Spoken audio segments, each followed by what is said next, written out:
All right, here we go. We are live. My name is Jill. I'm one of the co-founders at Espresso. We have had the pleasure of collaborating with this group and many others on all of the open intents work that has been, I would say, really shepherded by Josh here at the EF. We're happy to be joined by him as well today. We decided to get together this conversation because we are collectively running a hackathon right now. It's Espresso's first hackathon, welcoming developers to our community and our platform. And one of the tracks within the hackathon is all about intents.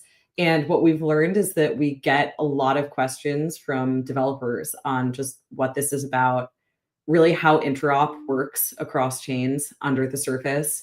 A lot of amazing developers who are really deeply familiar with smart contracts have not delved into this space. So if you're in that category, you're in the right place. This is what we're going to be talking about today.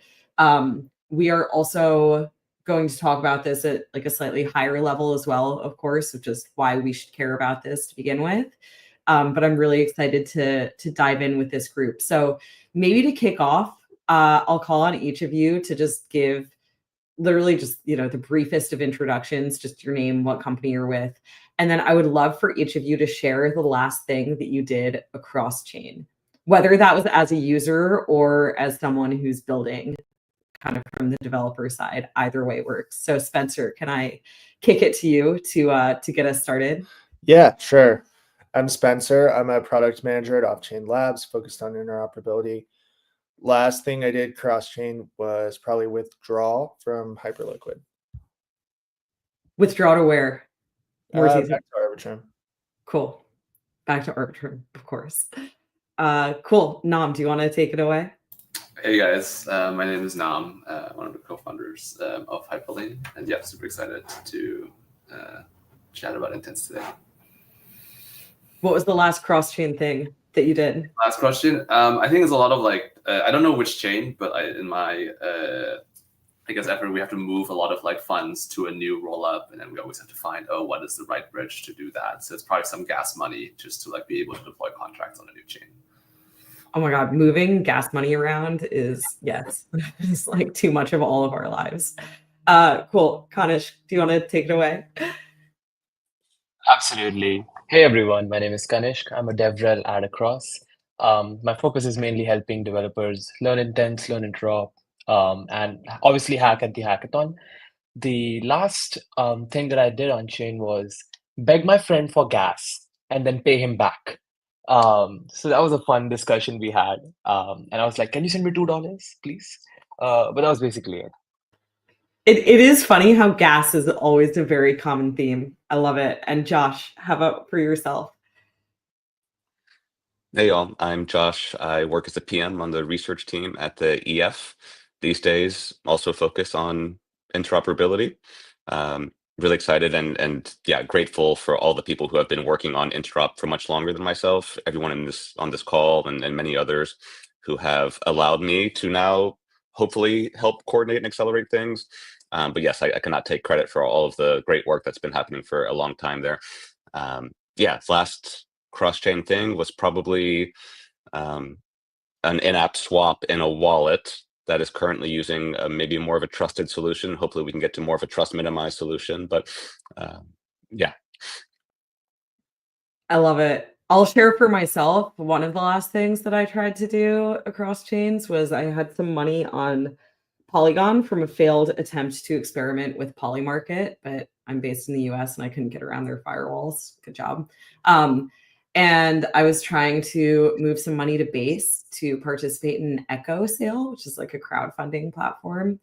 And I couldn't do it in time to participate in the sale. And I was very sad that I missed it. And I was like, I've been here for 10 years. How am I still so bad at this? All of that's to say, I think that, we are all feeling the benefits of all of the work that has been done on cross-chain activity, making it easier, smoother, cheaper, faster.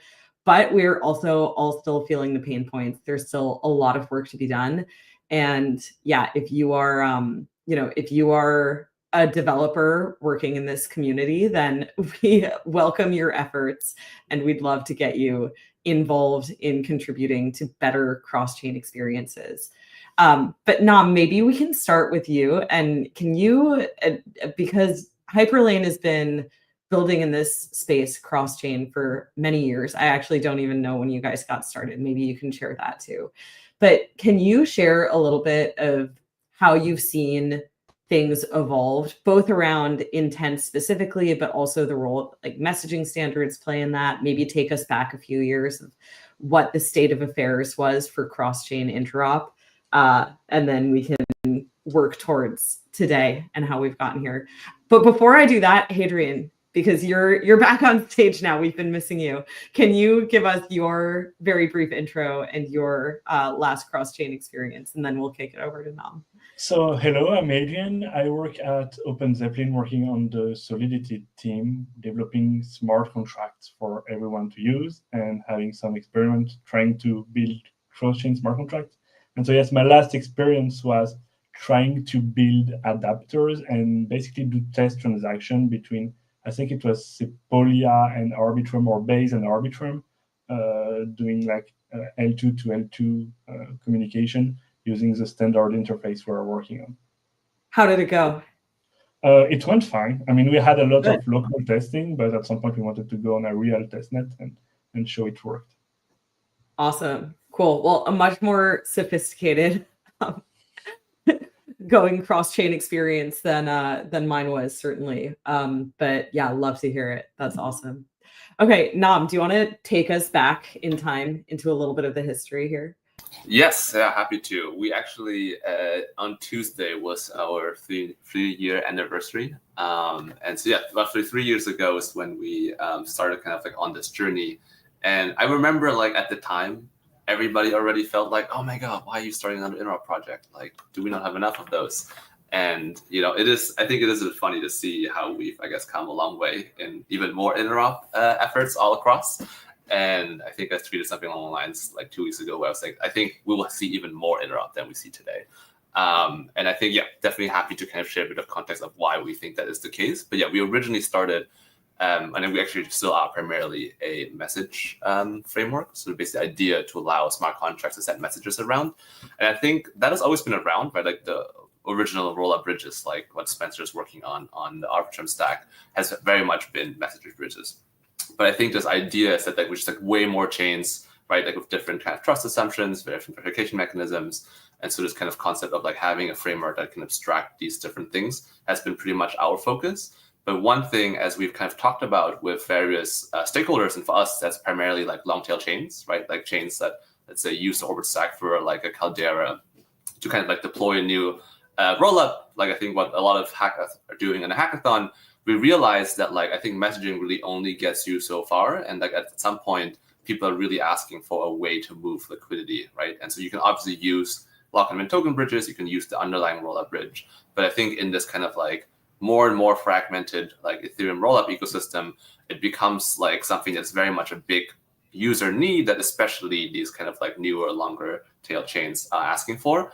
And what we've noticed basically honestly for a while, but especially last year, is like, oh man, there's nothing that they can get out of the box permissionlessly. And so that's when we and Bootnode started working on kind of, right, like we would all call the open intents framework to just give more tools to these chains, to these developers, to give them that product experience, which helps with like onboarding users or like moving across these chains and not having hopefully the experiences that the one that you experience of like not being able to do it just because the infra is just not there. Yeah, totally. No, I think the developer experience around all of this stuff is a really important topic of conversation that maybe the last couple of years has not gotten as much airtime, but I'm glad to see all of that changing, especially with all of the work that everyone here is shepherding forward. Kanish, Across was obviously one of the first projects, at least that I'm aware of, to really build around intents. Can you just give a brief overview of sort of how Across works, how it leverages intents, and then maybe if you also want to touch on some of the challenges from a developer perspective that you've seen with it today? 100%.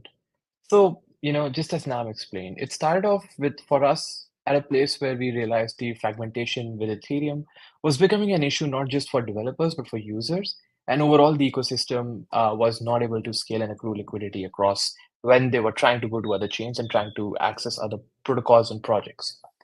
So in this particular sense, we set out to obviously build ERC7683 with Uniswap, and we were trying to make sure that we are able to essentially provide a framework in which outcome is the focus instead of the path of execution.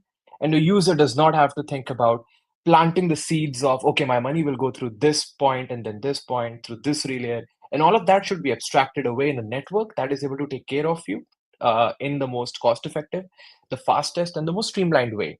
So all these values aligned very nicely with the ecosystem, and we were able to build across like so.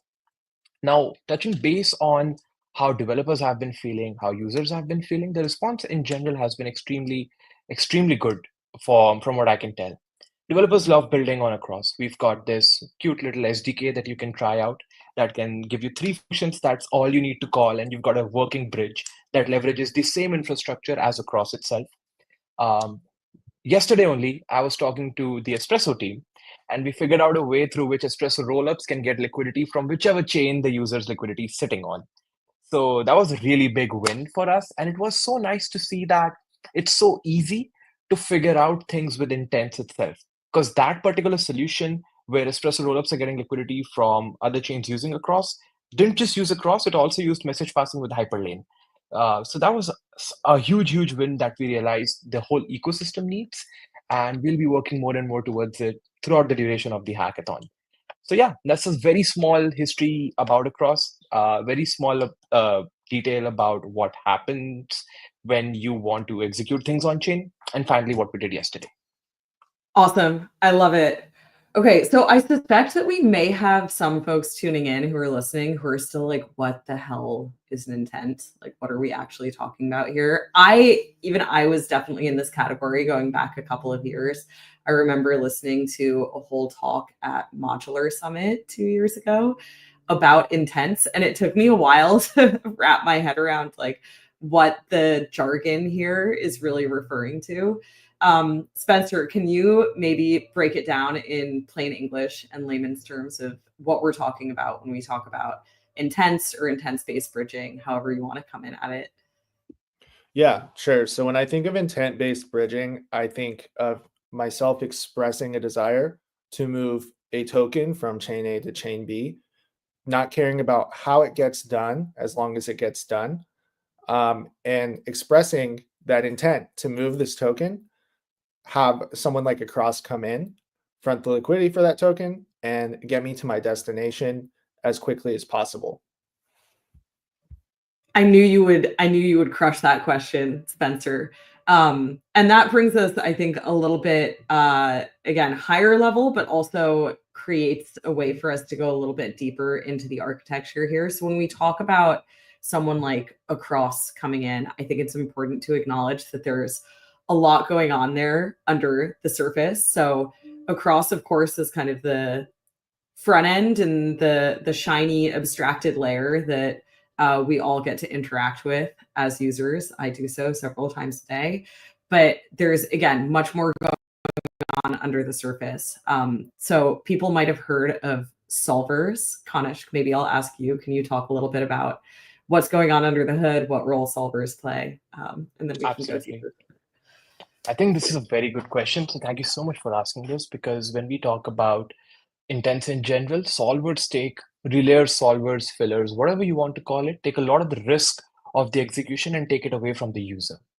So the focus here is that you as a user come onto the platform, you express an intent and say, hey, I have $10 on base. I want to port these $10 over to Arboitrum because I want to do XYZ activity, whatever the end use case is as the user suggests. So in this particular scenario, all you have to do is give that intent to a relayer. Now, how do you do that? Well, you use Across, you can authorize the spoke pool contract to take the money from you. And then the relayer essentially fills you. The Across network, the Across protocol that we've designed, then pays back the relayer. So as you can tell, the relayer takes the risk of chain reorgs. The relayer takes the risk of any kind of mishap that can happen in this situation, while all the user has to do is come in and say, hey, give me money on this chain, I'm giving you money on that chain. It is also the relayer's responsibility in our particular system to make sure that it is very, very fast in doing so that the UX is maintained. This is a core focus that we've had throughout our development cycle. And essentially, this is what a relayer is. They take the user's request, they fill the user's request, and then they wait to get repaid on chain. I hope that was a succinct explanation. But if anybody is more interested and they want to dive deeper, I'm sharing a link in our chat, but we can probably pin it later. Thank you so much. Awesome. No, perfect. Hadrian, what would you add? What is Open Zeppelin thinking about in terms of what's going on under the hood behind a product like Across? Well, I mean, it's really interesting because I think all of the complexity and all of the interesting parts to me are the parts that the user don't see. And that's, I think, the strength of the intent system, is that the user asks for something, locks some fund on one side, and ask for someone to fill the request on the other chain. And at that point, and this can happen super, super fast, because as Kanish said, the solver is taking all the risk. So if the solver wants to go super fast, it doesn't even have to wait for finalization on the source chain. And that's how you get your money almost instantly wherever you want, provided there is a solver that has a liquidity, obviously. But that's only when the interesting part starts, in my opinion. And that's the part I'm really interested in, because at that point, the user goes away. But that's really when the solver needs to prove what happened on the destination chain. And that involves proving state transition, proving that whatever the user requested happened the way the user requested it. And that all went fine, and that you got finalization. And then you prove that back to the source chain to claim the fund. And so there is a lot of mechanics, of moving pieces that happen that are hidden from the users. That's really the part I want to focus on, and that hopefully users will never see. Yeah, no, spot on. Thank you. And I'll just take this as a moment to just explain very briefly what Espresso does, because you queued me up so perfectly. But exactly. So today, solvers take on actually quite a bit of risk that then does not get passed on to the end user. And for the most part, these systems still work quite well today. It's kind of okay for solvers to take on a little bit of finality risk, because very frequently they are taking that into account in their pricing and kind of their business model. And they are also taking a look at, who is sort of making the promise to them before things get finalized. And maybe they have a very high degree of trust in a roll-up like Base or Arboitrum. But as we scale to hundreds of chains, I think that this is going to become more and more of a problem.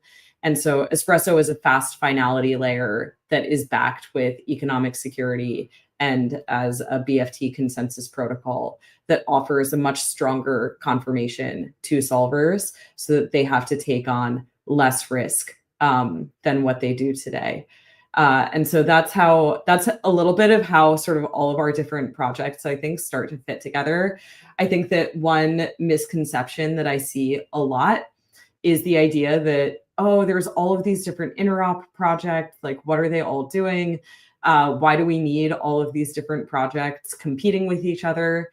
But actually, for those of us on this call right now, like, we're all building different parts, I would say, of the same singular end user product. And that to me is one of the great pleasures of being able to work on interop, being able to work in this space, is that we get to be very collaborative across all of these different folks. I would love to hear, Josh, from you a little bit of that work from your angle, because you really, I think, are sitting at the hub of many, many different projects with all of the work that you've done with the Open Intents framework. Can you share a little bit of the motivations behind that, how it's come about, the joys and the pitfalls of it, wherever you want to go? Sure, yeah. No, it's been more joy than not. Yeah, I've been really happy and energized to see how much just sort of open collaboration, good faith engagement by a very diverse set of groups with divergent business interests, but are all coming together, not in this sort of like ignoring reality or ignoring business interests kind of way, but because we're finding common ground, and we're finding where the incentives are aligned, and where we do need to collaborate to get to the best solution, and taking a very sort of pragmatic approach to this rather than ignoring where those mismatches may be. So just one note that at least I think that's how I try to approach it, and I think everyone on this call approaches it with this sort of pragmatic mindset, and approaching it with that collaboration is great, making big announcements are great, but we do need to ship things as well, and so finding that right balance with interop, um, it needs to be done collaboratively. There's really no other way. Um, at least when it comes to sort of ecosystem-wide trust minimized or trustless interop. And when it comes to the open intents framework more specifically, again, this is an effort that was underway before I joined, but I was very happy and excited to be able to play a role in maybe just helping to accelerate things, or sort of play the EF coordination kind of role. So yeah, I guess I can say more specifically that for people that are not familiar with the open intents framework and the OIF, and maybe Nam can jump in as well here, but at a high level, again, it's about unifying the unification efforts and providing intents and related infra as a public good. It's a little bit counterintuitive, because I think, again, generally when you think of standardization efforts and these large collaborative things, you think it's going to move very slowly. The default is that maybe it's unlikely to ship anything, which I think is true, and is a challenge for us as well. But again, like when it comes to these sorts of ecosystem-wide interop initiatives, it's just I think it is the best way to approach these things, and I'm very optimistic that the open intents framework will allow us to get to a better solution even quicker.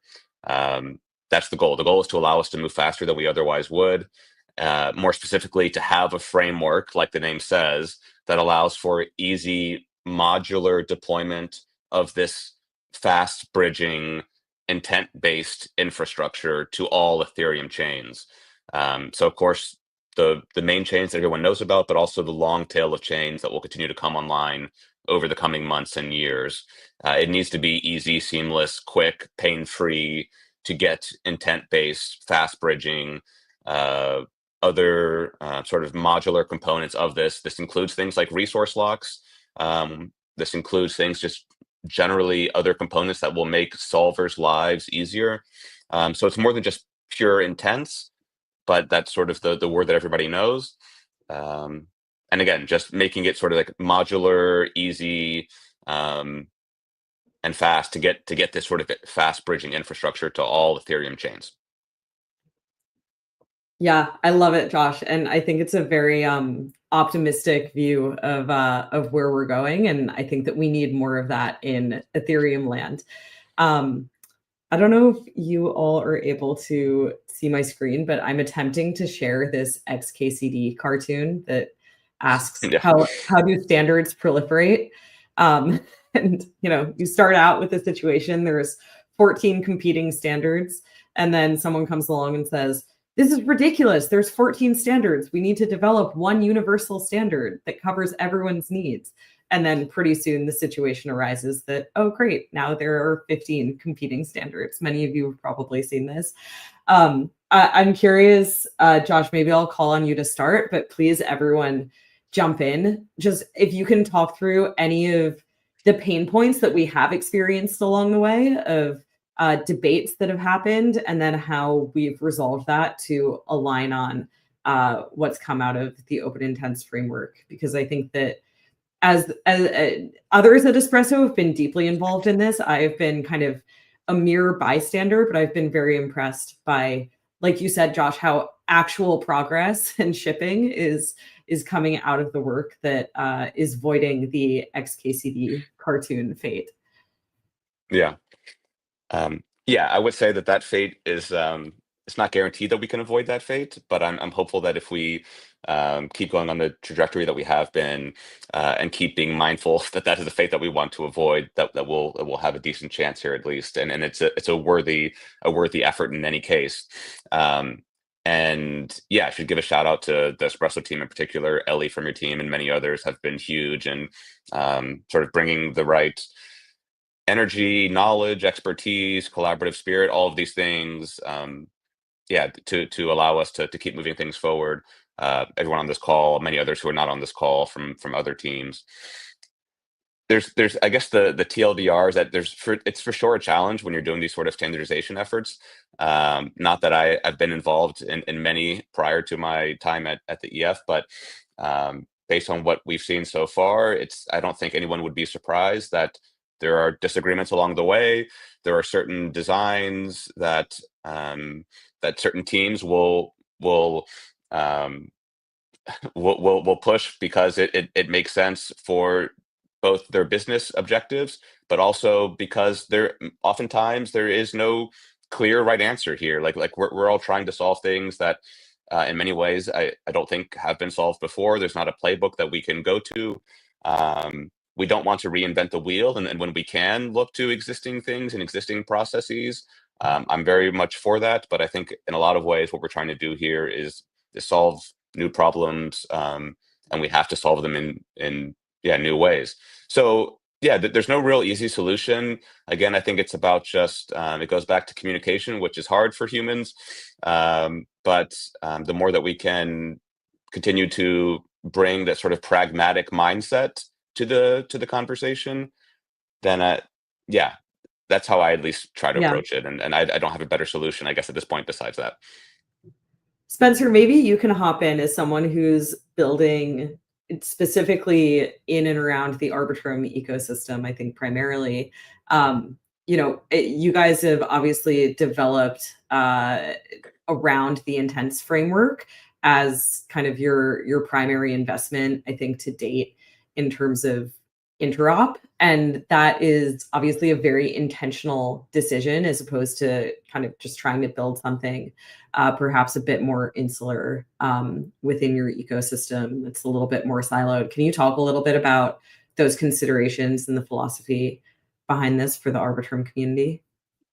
Yeah, so thinking about the OIF, we came out with our universal intent engine before the OIF initiative started.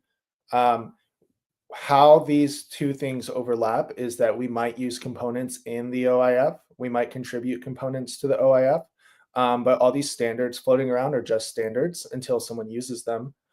So we intend to lead the way. If no one else is going to look at the OIF and deploy things there, we'll deploy our own opinionated version through the universal intent engine. And hopefully by being the first to actually take action, it will catalyze other ecosystems actually setting up the same thing.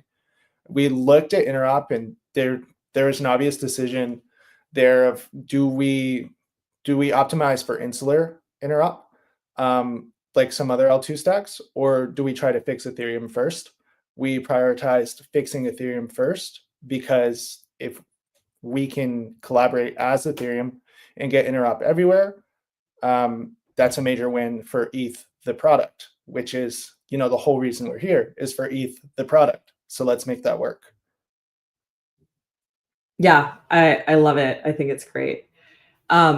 Anything anyone else would add about sort of the journey along the way of aligning around a singular set of standards? And the journey is obviously ongoing. We're not, I like to say interop is solved because there is so much good stuff happening that gets us very close to that. I think once it's all implemented, but it's not actually fully solved yet. But. Yeah, getting back to your original XKCD comics about there are 14 standards, I think we're not in this situation in particular because usually when there are 14 standards out there, it's often that 14 independent companies all came up with their own standard and tried to take what they are doing and trying to force feed that onto the rest of the ecosystem. And I think here we're in a very different situation because the few companies that pioneer the intent systems are working along with the other actors that are trying to do that now, and they're all working together on making it standard. I think everybody understands that there is a common benefit to having a standard here, and it's not company fighting against each other. It's a community building something together. And that's why I think that this standard is more likely to succeed than any other in that space. Yeah, maybe I think to add what both Adrian and I think Spencer said, I think really the the rubber meets the road for standard when you can actually use it easily, right? Like when there's actually something to be done and not just like a spec that like everybody loves to talk about. And I think the very fortunate case, like how you said, is that like we're in some ways in the early phases of like building out intent infrastructure. And so I think something like the OIF has a much better chance at succeeding than maybe like other parts of standardization, because there's a lot less entrenched interests, which I think helps us as well. I think to the point of, right, like, I mean, I guess standardization in general, like, I think, we know that our industry is like heavily financialized, and obviously there's a lot of incentives going around, which kind of like make standardization either easier or harder. And I think one thing that I sometimes say is, most disagreements in crypto are really just like a difference in like time horizon.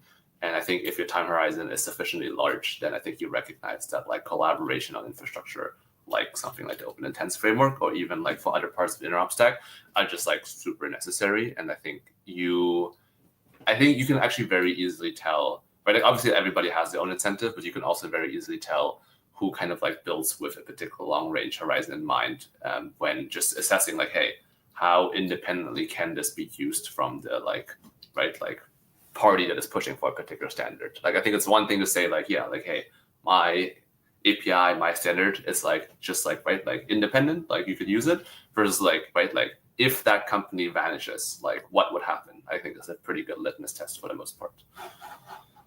Yeah, that's a I think that's really great. sorry. No, go ahead, Kanish, please. I was saying that's such a good litmus test that you just mentioned, that if all of us stop existing for a second, of course not the EF, but then in that particular scenario, what will happen to intents, right? Which is really nice to see, because we've tried on our part to keep the ERC 7683 as modular as possible, and we have this small demonstration in our documentation where we show you how this works in production. And moving forward, it would be really nice to see how teams can adapt them to their own chain standards, their own implementations of whatever networks they are building, especially with the newer ones coming in, and see how intents can sort of adapt and bring interop there as well from day one, in case they don't have it in the stack. But yeah, thank you so much for pointing out that litmus test. I really like that. Yeah, I was going to say the same thing. I think that's spot on. And if I can just sing the praises of Ethereum for a second, I'm very bullish. But I think that this is exactly right. What Nam just said is that we are all trying to build for a very, very long-term future. I know that there's almost kind of a meme of like Ethereum is building to be World War III resistant. And I think that that's right. And I think that that serves Ethereum and its developers and the community around it really well in the long term, even if it's painful in the short term, because we're not taking shortcuts. I think that the whole roll-up scaling roadmap is an example of this, of trying to build with the right architecture at the outset, even if we're going through this kind of painful maturation phase right now, where we're dealing with fragmentation. But again, fortunately, everyone is thinking very long-term and coming together to solve this. I'd love to get into a little bit more of the nitty-gritty. So just talking through some of the existing proposals and tools that exist for builders to start experimenting with intents today. Spencer, maybe I'll kick it back to you to talk a little bit about the Arboitrum Universal Intents engine to start us off. Yeah, so I think there's 3 components that are broadly agreed upon. One being a message standard, something like 7683 out in the wild. You have this other notion of an escrow contract or a resource lock. Uniswap's done a great job of publishing the spec for the compact. I think that's a great starting point for anyone who's looking to build with intents to satisfy one component of an entire engine. The other part is something we call the cross-chain broadcaster. There's a lot of options here. You can go with RIP 7755, which uses storage proofs to pass messages. We also have the cross-chain broadcaster, which is a little less general and focused on like one smaller part of the message passing. The cross-chain broadcaster spec is out there, and it's something that people can build, and it's a trustless way to pass messages between any EVM chain. And it's specifically designed to work with any sort of L2 architecture. So it has this idea of a pointer contract, which allows the chain owner to actually specify where certain things are stored. It's obviously very slow, but that's kind of the trade-off with trustlessness. But there's definitely room, especially in this hackathon, to speed up that process with Espresso pre-confirmations, or maybe you do something with a cross there. But if we have these 3 components out in the wild and actually being built upon, I think we can see some really interesting use cases for cross-chain token transfers, but also cross-chain smart contract interactions. Yeah, hell yeah, really excited about it. Hadrian, do you want to jump in with any of the things that you're focused on cooking on? Maybe a mention of how ERC 7786 will fit into this future? Yes, sure. 1 second, my baby just came in. It's a bit noisy. Oh, Yeah.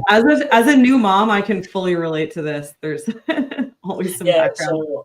So 7786 is an effort that we are actively working on at OpenZeppelin that tries to standardize. And again, we're in this issue of having 14 standards and building the 15 ones. This is our real case here.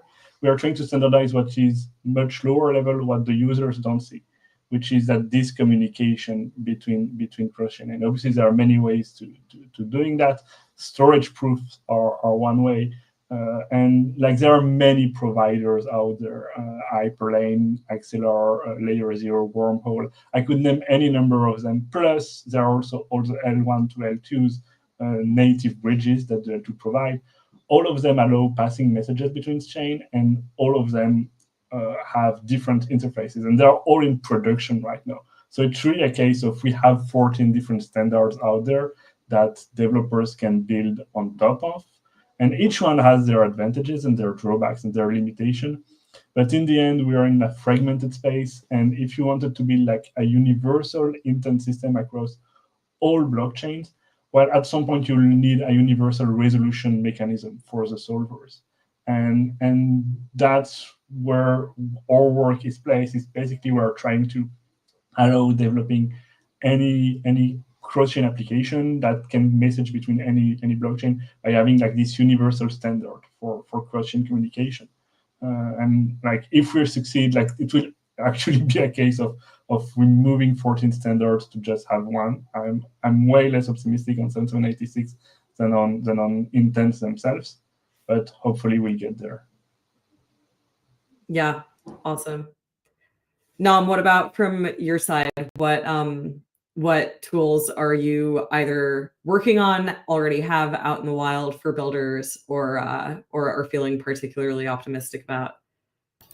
Yeah, like I think you mentioned, we are one of the 14 in that sense, right? And actually, I would say the difference is a little bit, maybe with some of those 14, is that we've recognized that, like, hey, it makes no sense to build, honestly, from our perspective, a verification mechanism, because there's just going to be too many, right? Like you just won't be able to compete when, like, let's say OP brings out superchain interop to compete between base and unit chain, right? Like that's just always like the best mechanism will always be the native interop. And so I think what you have to build is basically an abstraction over all of these different verification mechanisms, right? Like whether that's storage proofs or let's say ZK-like clients. And like, yeah, I would say we have had 3 years of that experience of trying to find the right abstraction, trying to find the right developer tools over that. Like that being said, still, right, like very much in favor of like trying to standardize something as a broader ecosystem, and have been very involved, I think, on that front with I think all these groups, and hoping that like, look, whatever we put out there, it's always best to just like make things easier for developers.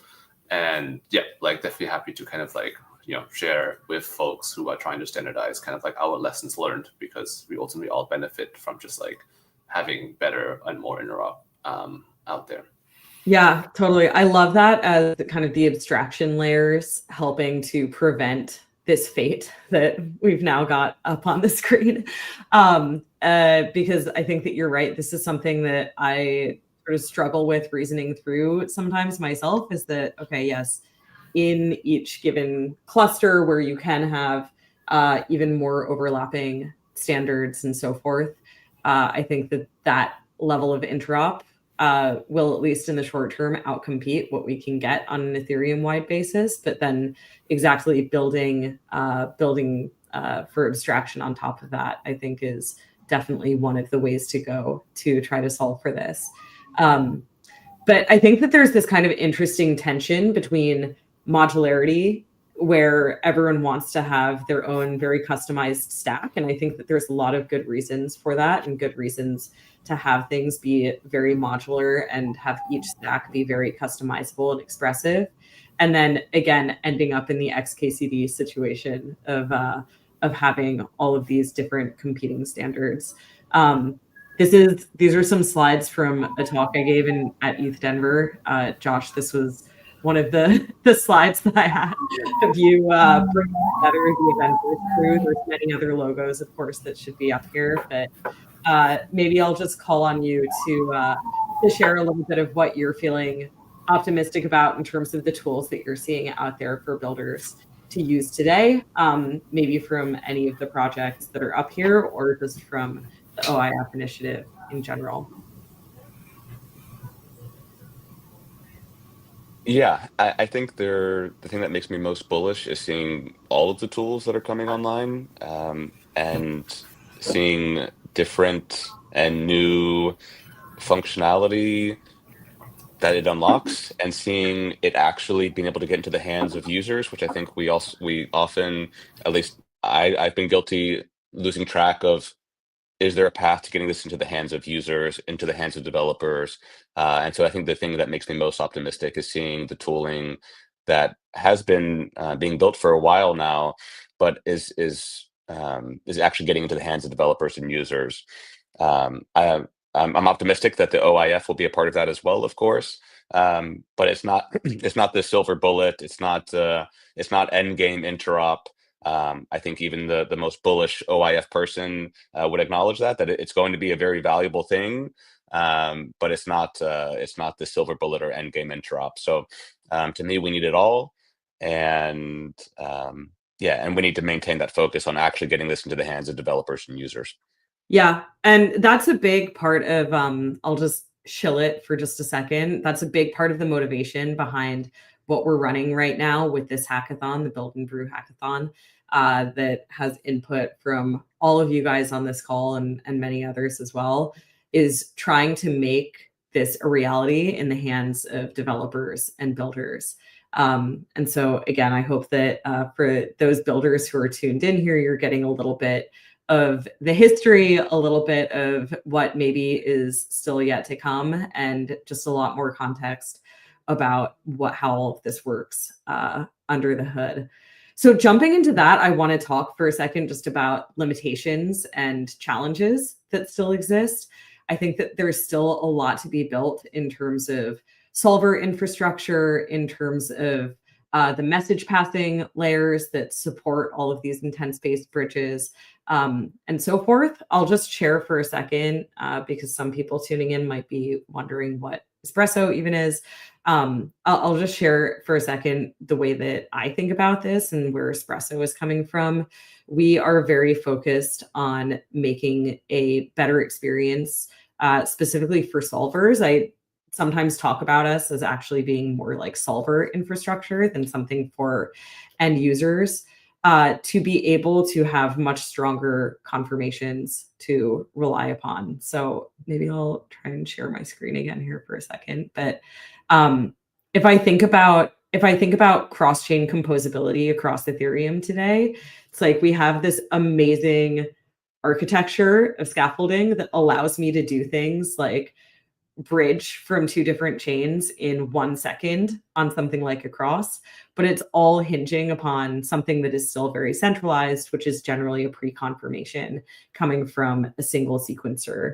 And again, Espresso is really about creating better security and better guarantees around that, so that bridging can be done by these solvers in an even faster, even more efficient way, because they're taking on less risk, because they're using a BFT network that has economic security behind it instead of just the word of a centralized server. And so if you're participating in the hackathon, then that is, kind of fundamentally what you are getting as you integrate with Espresso. I think that this is a very important aspect of what the future of interop is going to look like. But of course I do, because that's what I'm building here at Espresso. I'll share one more thing that I think is a good kind of heuristic for how to think about this.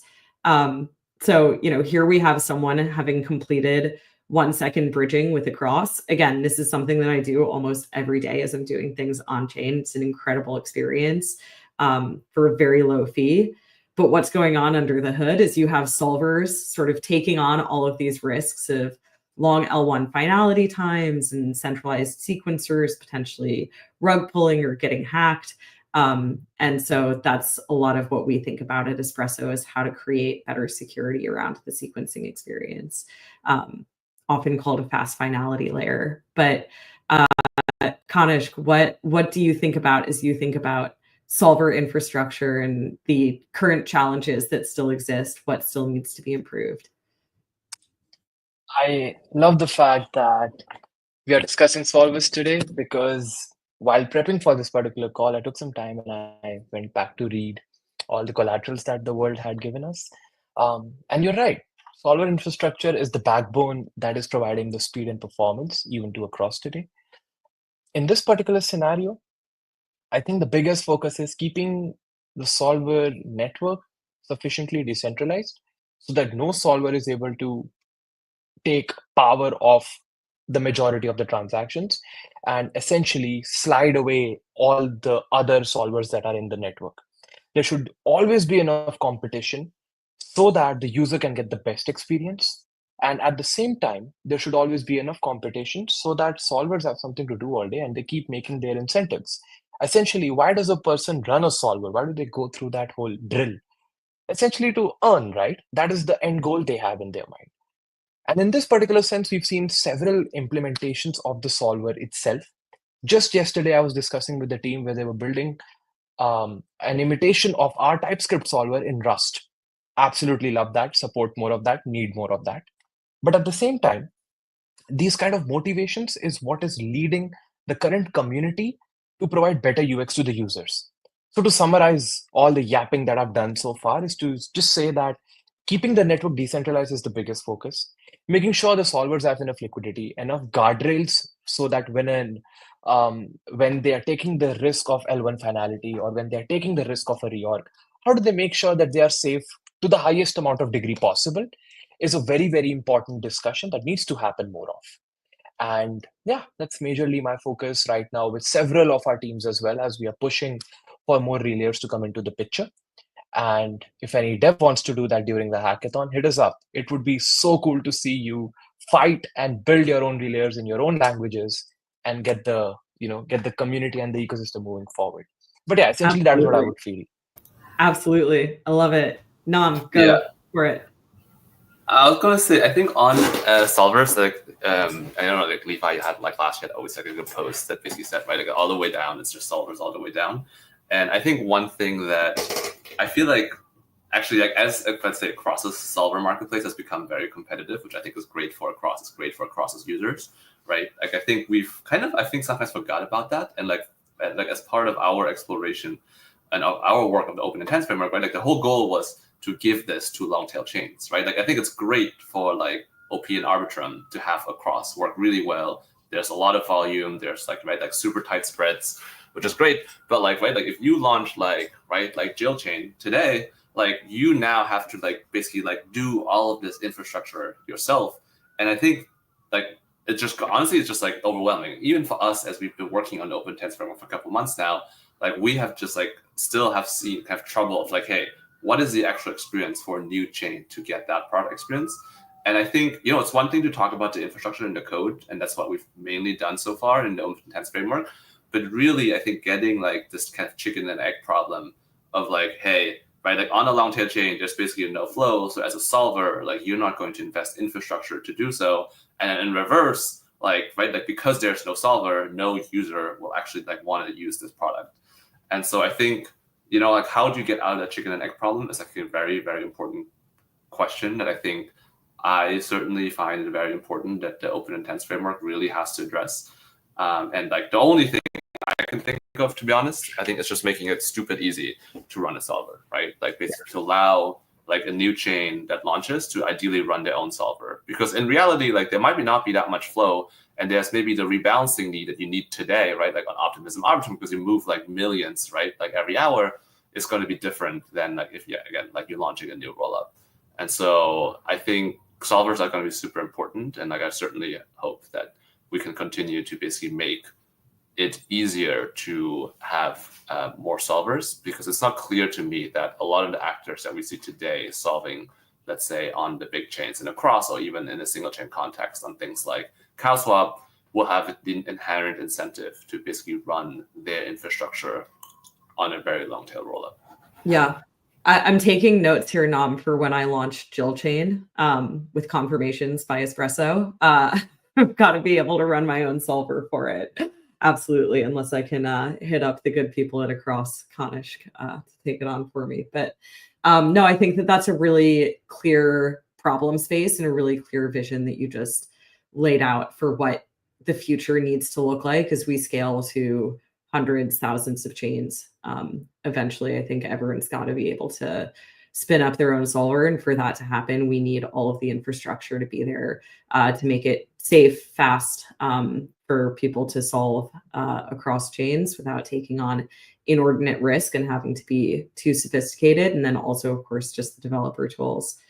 Maybe on this note, and as we start to wrap it up, Spencer, Hadrian, and Josh, I'll call on each of you to share what you'd like to see built. Maybe it's in this hackathon, maybe it's in a developer initiative in the future, but what do you think needs to happen in order to make going cross-chain a reality?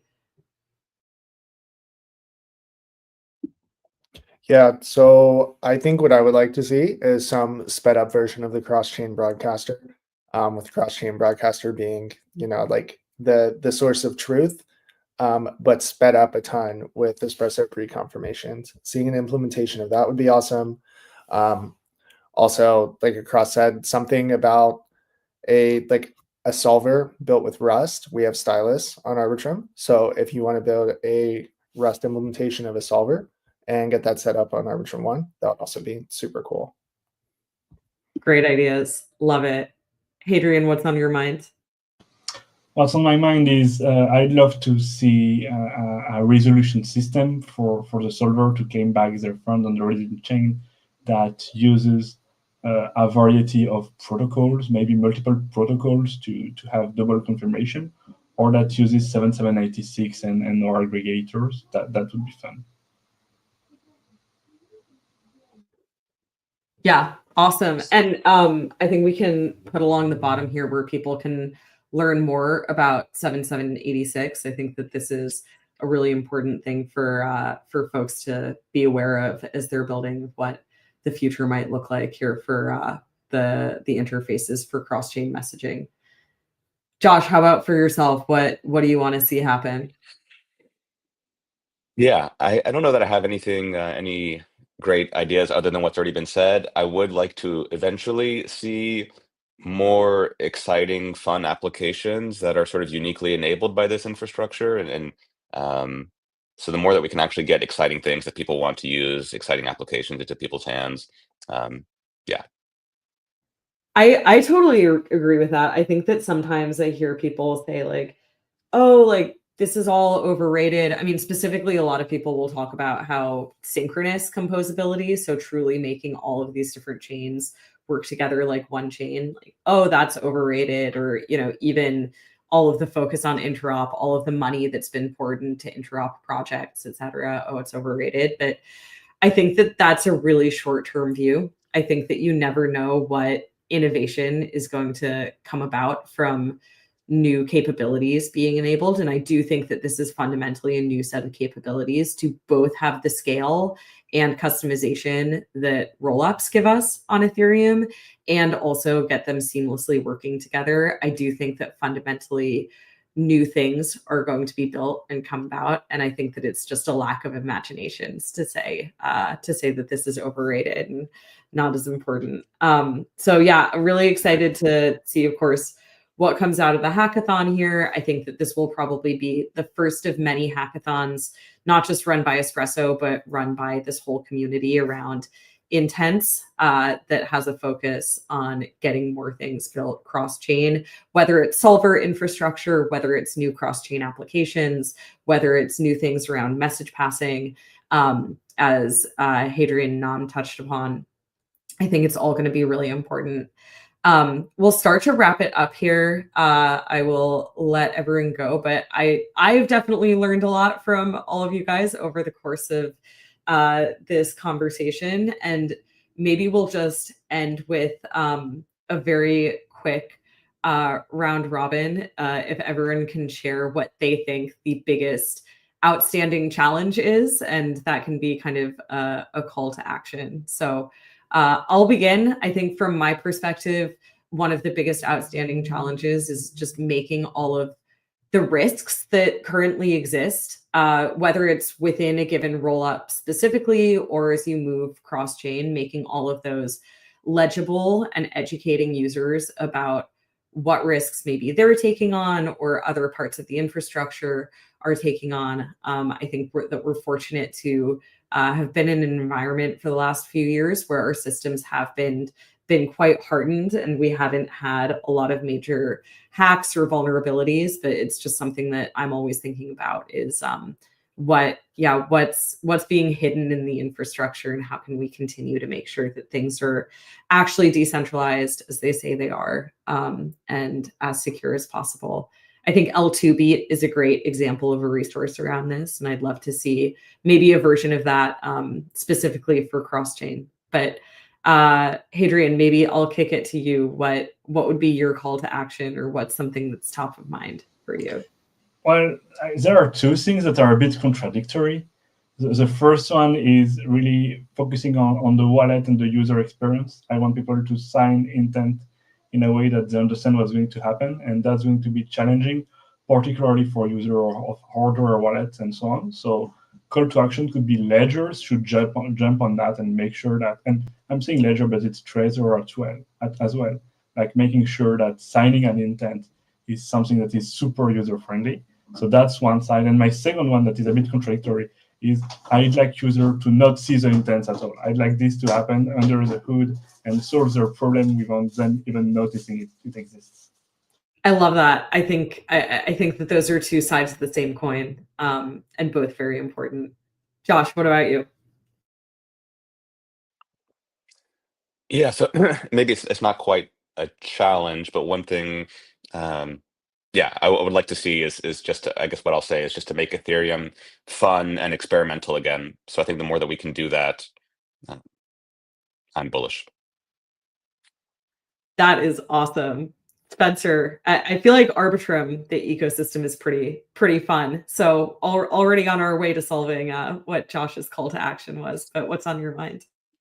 Yeah, I think the biggest challenge is going to be overcoming the narrative that has been spread around that there is no interop and that it's forever ways away. I've been able to go from any chain to any chain in 1 to 3 seconds using Relay or Across or dBridge or Jumper for a year. This isn't like something alien or far off. Like, it's been live for a very long time. So we need like public acknowledgement from people that the experience is not that bad right now, but it's also going to get miles better very soon. Love it. Nam and Kanishk, you guys can take us out. Yeah, I think I agree with what Spencer just said. Like, we just really have to keep going at what we're already building, right?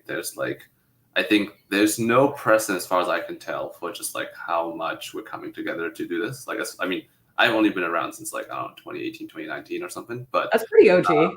I think just in those days at least, right? Like, I think it was very much like, oh, there's all L1s and all this kind of stuff.